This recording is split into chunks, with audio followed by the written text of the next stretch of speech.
আসসালামু আলাইকুম রহমতুল্লাহ। Welcome to my YouTube channel be confident in English.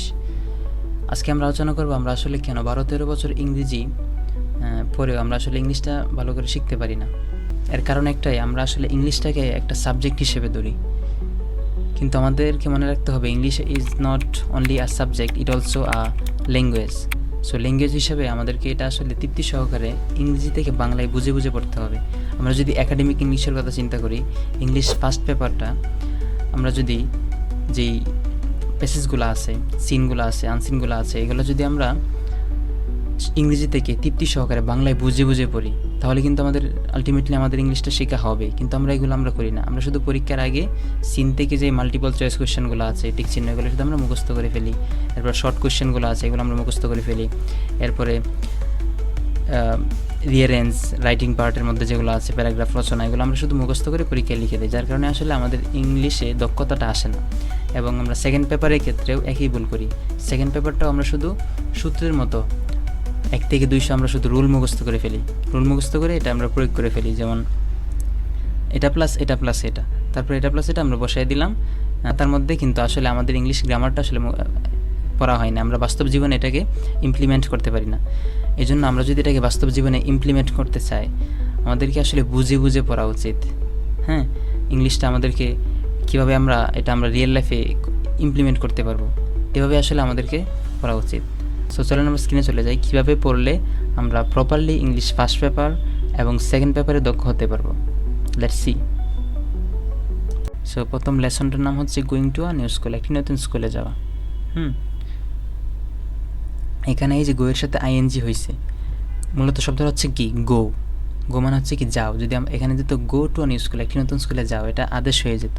কিন্তু এখানে গো এর সাথে আইএনজি ব্যবহার করা হয়েছে, তার মানে এটা নাউন হয়েছে, মানে যাওয়া। হ্যাঁ, এটা হচ্ছে একটা নাউন হয়েছে। নাউন বানানোর জন্য আমরা কি শিখলাম, ভার্বের সাথে যখন আইএনজি দিব তখন এটা একটা নাউন হয়ে যাবে। তার মানে এখানে যাও বলে নাই, বলছে যাওয়া। কোথায় যাওয়া? টু আ নিউ স্কুল, একটি নতুন স্কুলে যাওয়া। শিরোনামটা হচ্ছে এটা। এরপর হচ্ছে আফটার কমপ্লিটিং। আফটার মানে আমরা কি জানি, আফটার মানে পরে, এবং আফটারটা হচ্ছে একটা প্রিপোজিশন। সো আফটার কমপ্লিটিং, এখানে একটা ভার্ব বসছে কমপ্লিট। সো এখানে আমরা একটা ইংলিশ গ্রামার শিখে ফেলতে পারি, সেটা হচ্ছে কোনো প্রিপোজিশনের পরে যদি ভার্ব থাকে তাহলে এই ভার্বটি শেষ আইএনজি হয়। ঠিক তেমনিভাবে আমরা দেখতে পাচ্ছি আফটার একটা প্রিপোজিশনের পরে কমপ্লিট শব্দটি এসেছে, এই জন্য এটার সাথে আইএনজি হয়েছে।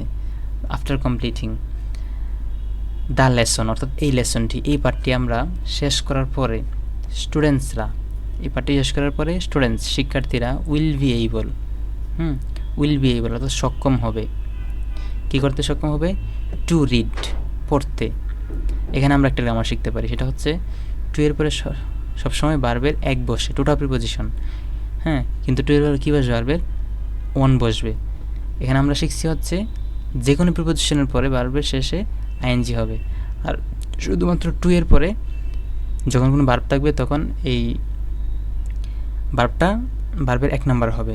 এবং আরেকটা জিনিস শিখতে পারি, সেটা হচ্ছে টু এর পরে যখন কোনো ভার্ব থাকে তখন এটাকে যখন আমরা বাংলায় অনুবাদ করব, তখন এই বাংলা অনুবাদের শেষে তে আসবে, তো একার তে, অর্থাৎ টু রিড, অর্থাৎ পড়তে। টু আন্ডারস্ট্যান্ড কী হবে? বুঝা, বুঝতে, তে হয়েছে।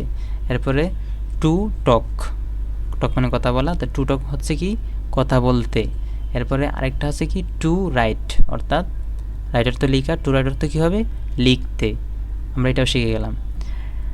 সো আমরা যদি এখন সবগুলো অনুবাদ করি, টু রিড পড়তে সক্ষম হবে, আন্ডারস্ট্যান্ড এবং বুঝতে সক্ষম হবে, টেক্সট, যে কোনো টেক্সট তারা বুঝতে পারবে।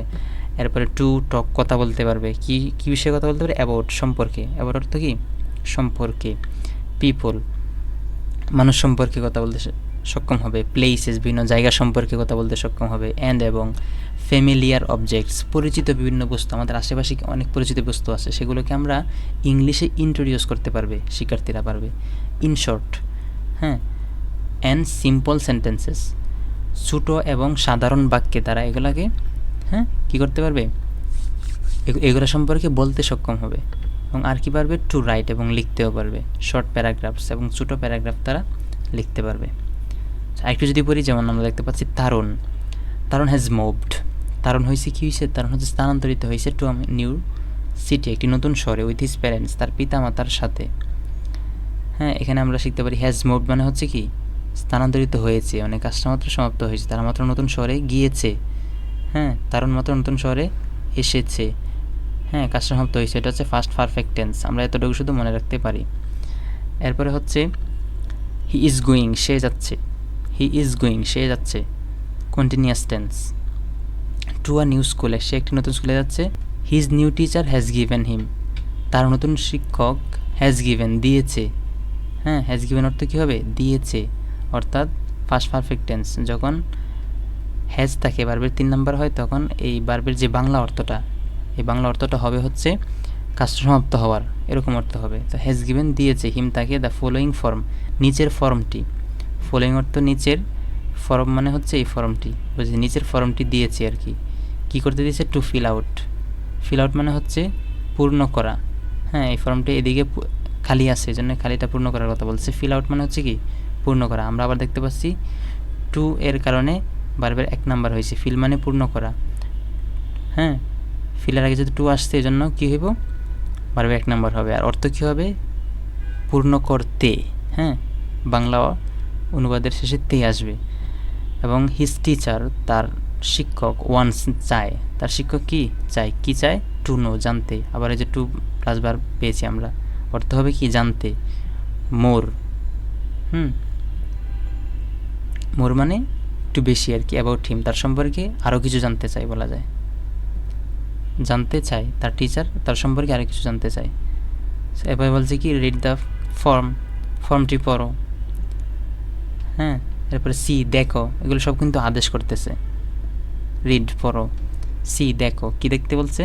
হোয়াট, কি। অর্থ কি? তারুণ হ্যাজ রিটেন, তারুণ কি লিখেছে। হ্যাজ রিটেন অর্থ কি?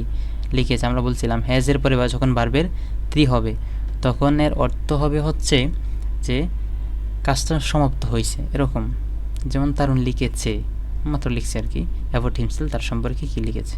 সো আমরা যদি এভাবে আসলে ইংরেজিটা পড়তে পারি, তাহলে কিন্তু আমাদের ইংলিশ গ্রামারও কিছু কিছু আমাদের পড়া হয়ে যাবে।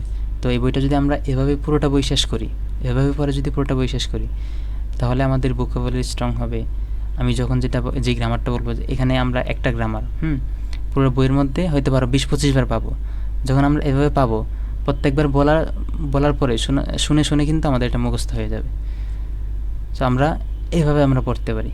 এভাবে পড়লে এখান থেকে আমাদের গ্রামার শেখা হচ্ছে, আমাদের ইংলিশটাও শেখা হচ্ছে প্রপার ওয়েতে। সো ফার্স্ট পেপারটা আমরা এভাবে শিখতে পারি। সো চলুন দেখি আমরা ইংলিশ গ্রামারটা কীভাবে পড়তে পারি। এই যে আমরা দেখতে পাচ্ছি একটি বই, ইংলিশ গ্রামার অ্যান্ড কম্পোজিশন। এই বইটি আমরা কিন্তু একদমই পড়ি না, যেহেতু এটা ইংরেজি ভার্সনে আছে, এটা আমরা পড়ি না। কিন্তু এই বইটা খুবই গুরুত্বপূর্ণ। সো এই বইটা যদি আমরা, এখানে যে অধ্যায়গুলো আছে সবগুলো যদি আমরা পুঙ্খানুপুঙ্খ রূপে ইংরেজি থেকে বাংলায় অনুবাদ করে তারপরে বুঝতে পারি, তাহলে কেমন হবে সেটা। ধরেন ফার্স্ট লেসন হচ্ছে কি নাউন সম্পর্কে। এগুলো আমরা যেগুলো ইংরেজিতে দেওয়া আছে, এগুলো আমরা ইংরেজিটা থেকে বাংলা করে যদি আমরা পড়ি, তাহলে কিন্তু আমরা এখান থেকে গ্রামারও শিখতে পারবো। এবং এখান থেকে যদি আমরা অনুবাদ করে ইংরেজি থেকে তৃপ্তি সহকারে বাংলায় বুঝে যদি অনুবাদ করে গ্রামারটা পড়তে পারি, এখান থেকে আমাদের ভোকাবুলারি এবং ট্রান্সলেশনের দক্ষতা আসবে।